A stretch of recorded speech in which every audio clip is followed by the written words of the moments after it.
Takže moje meno je Ivan Šturcel, ringu a nutričným športom sa všeobecne venujem už 35 rokov. Odbiehalo sa to spolu aj s Ivanom Capom, tuto v Čechách. Na Slovensku bol slovenský klub ringa, v Čechách český klub. Zastrešovalo to na Slovensku slovenský klub nutričných športov, celkovo ako takéto nutričné športy, takže v tých časoch som sa tomu začal venovať a venujem sa tomu prakticky doteraz, aj keď niekedy s takými väčšími, menšími prestávkami.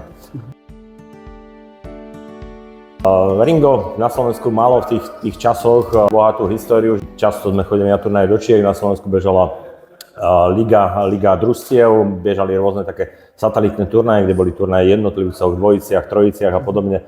Takže ako zo pár rokov fungovalo to v takomto formáte, akurát už potom, keď vysokoškoláci už sa založili rodiny a už sa rozliezli po celom svete alebo po celej krajine, takže potom začalo stagnovať.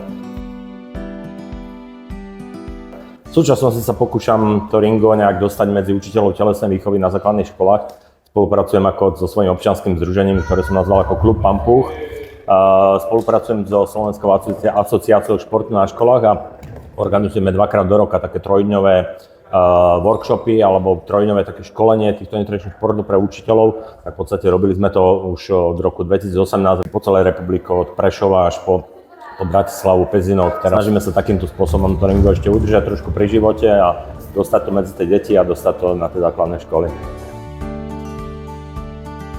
Ako tie vysokoškolské časy, ako tam vtedy som sa nejakým spôsobom dostal k ľuďom, ktorí robili v tom klube nutričných športov. Dávali toto ringo tam, no a tak celkom ma to zaujalo. Priniesol som na Slovensko korfbal a viac menej som ten korfbal v podstate dal do toho portfólia tých nutričných športov. Tak som viac menej prvé krúžky, ktoré som aspoň ja zakladal u nás v Prievidzi, tak tie boli vyslovene zamerané, že sme hrávali ringo aj korfbal. Takže podľa toho, že kde bol aký turnaj, aká súťaž, tak časom sa to už potom tak separovalo, že boli ľudia, ktorí chceli hrať viacej ringo, viacej korfbal, takže ale z tých začiatkov, zhruba ten 88. 89. rok, navzájom sa od seba učili. Môj klub v Prievidzi bol taká výnimka, že ja som sa to snažil celý ten klub orientovať, aby sme robili viacej športov. Takže špecializovali sme sa na jedno konkrétny šport. Zase ostatné kluby, treba boli Liptovské Sliače, Hlboké nad Váhom, treba Bratislava a podobne bolo viacero takýchto klubov, tak tie boli vyslovené iba ringo kluby.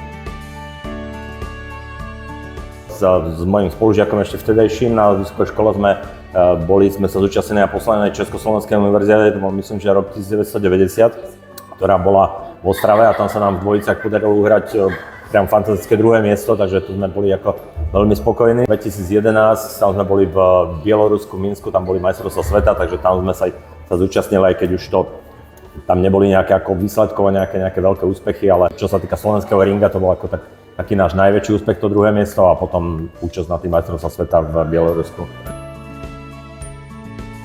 Často, keď sme to my hrávali, tak sme mali také drobné rozdiely v tých pravidlách medzi Slovenskom a Českom. V tom počítaní podaní, že v Česku sa hrá 3 podania a 2 podania, na Slovensku sme hrali vždy 3 podania, 1, 3 podania, druhý a stále pojem mŕtvych krúžok sme nepoznali. Tak turnaje sme vyslovene robili na 2 víťazné sety, aby si ľudia ako viacej zahrali. Treba v tých Čechách alebo aj Poliaci hrá sa na jeden víťazný set. Či svetovému ringu teraz, ako hlavne, ktorý prezentuje hlavne Poliaci, Trebárs a Bielorusi, tak je to možno v tej rýchlosti, že ringo krúžok sa musí odohrávať okamžite po chytení do ruky. Toto je asi taký najzásadnejší rozdiel, povedal by som, čo medzi slovenským, českým a svetovým ringom.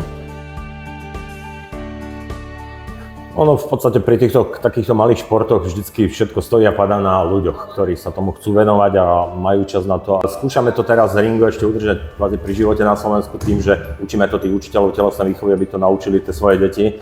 Skúsime nejak tomu dať ešte nejaký taký nový život, ale hovorím, všetko stojí a padá na tých ľuďoch, že je to vždycky o tom, že nájsť toho správneho človeka, ktorý chce, má čas a chce niečo urobiť.